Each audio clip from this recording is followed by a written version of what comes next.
अगर last 5 years की बात की जाए तो PGM India mid cap opportunities fund mid cap category का रिटर्न्स के मामले में नंबर 1 फंड रहा है। लेकिन साथ ही इस फंड की परफॉर्मेंस लास्ट 1 ईयर में नेगेटिव भी रही है।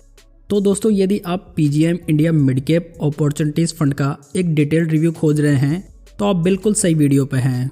फंड रिव्यू के अलावा हम इस वीडियो में बात करेंगे कि इस फंड में किस प्रकार के निवेशकों को इन्वेस्ट करना चाहिए।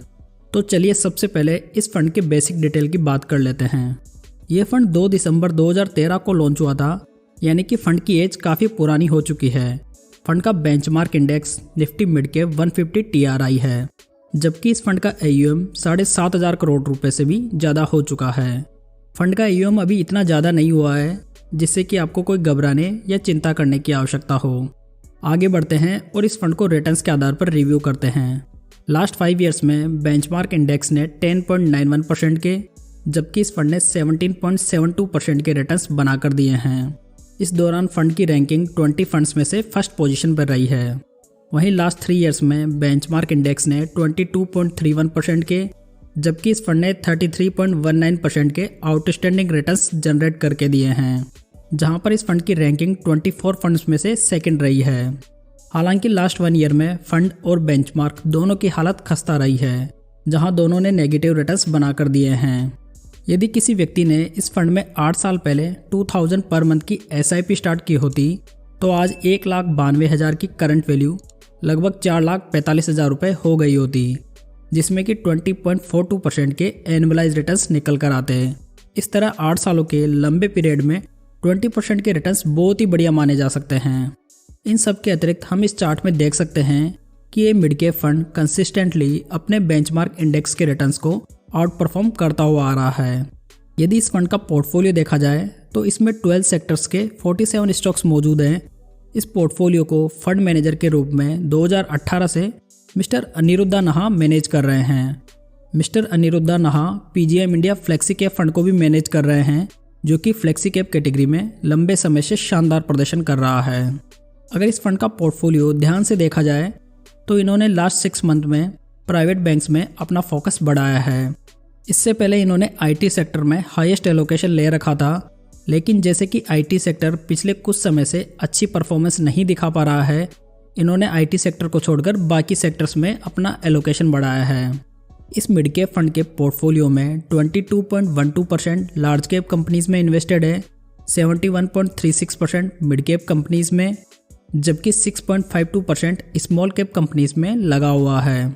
इस तरह हम देख सकते हैं कि इस फंड में मिड कैप और स्मॉल कैप में ज़्यादा एक्सपोजर है, जो कि इसे थोड़ा अधिक रिस्की बनाता है। दोस्तों, यदि आप बेस्ट मिड कैप फंड्स के बारे में जानना चाहते हैं तो आप ये वीडियो चेकआउट कर सकते हैं। लिंक आपको ऊपर आई बटन में मिल जाएगा। आगे बढ़ते हैं और इस फंड के रिस्क रेशियोस देख लेते हैं। इस फंड का स्टैंडर्ड डेविएशन 24.63% है, जो कि कैटेगरी एवरेज 23.72% से ज़्यादा है। स्टैंडर्ड डेविएशन जितना ज़्यादा होता है, फंड उतना वोलेटाइल माना जाता है। वहीं इस फंड का शार्प रेशियो 1.24% है, जो कि कैटेगरी एवरेज 0.87% से ज़्यादा है। शार्प रेशियो फंड्स के रिस्क एडजस्टेड रिटर्न्स को मापता है, इसलिए यहाँ PGM India mid cap fund better position में माना जा सकता है। लेकिन इस फंड का बीटा रेशियो 0.94% है, जो कि कैटेगरी एवरेज 0.92 से स्लाइटली ज़्यादा है। बीटा रेशियो फंड की वॉलेटिलिटी को इंडिकेट करता है, जबकि इस फंड का अल्फा रेशियो 9.92% है, जो कि कैटेगरी एवरेज 0.42% से बहुत ही ज़्यादा है। अल्फा रेशियो हमें बताता है कि फंड अपने बेंचमार्क की तुलना में कैसा परफॉर्म कर रहा है। इस मिड कैप फंड का टर्नओवर रेशियो 88% है, जो कि थोड़ा ज़्यादा माना जा सकता है। टर्नओवर रेशियो बताता है कि फंड मैनेजर पोर्टफोलियो स्टॉक्स में कितना फ्रिक्वेंटली बदलाव करता है। ये जितना कम हो उतना अच्छा होता है। इस फंड के डायरेक्ट प्लान का एक्सपेंस रेशियो 0.44% है। अगर इस फंड की रेटिंग की बात की जाए तो वैल्यू रिसर्च ने इसे 5 स्टार से रेट किया है, जबकि क्रिसिल रेटिंग एजेंसी ने इसे 4 स्टार की रेटिंग दी है। तो यहाँ पर फंड की रेटिंग अभी अच्छी बनी हुई है। अब बात करते हैं सबसे इम्पोर्टेंट पॉइंट की कि इस फंड में किन्हें इन्वेस्ट करना चाहिए। जैसा कि इस वीडियो की स्टार्टिंग में हमने फंड के पोर्टफोलियो और रिस्क रेशियोज के आधार पर देखा कि फंड थोड़ा एक्स्ट्रा रिस्क कैरी करता है, तो इसका अर्थ हुआ कि ऐसे निवेशक जो हाई रिस्क उठा सकते हैं वे इस फंड को चूज कर सकते हैं।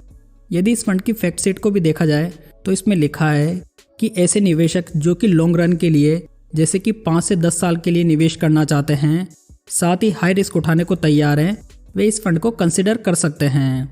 साथ ही इस फंड का पोर्टफोलियो इस तरह से ड्राफ्ट किया गया है कि ये बुल मार्केट में आपको मार्केट से थोड़ा एक्स्ट्रा रिटर्न बनाकर देगा, लेकिन बियर मार्केट में डाउन ट्रेंड भी ज़्यादा दिखाएगा।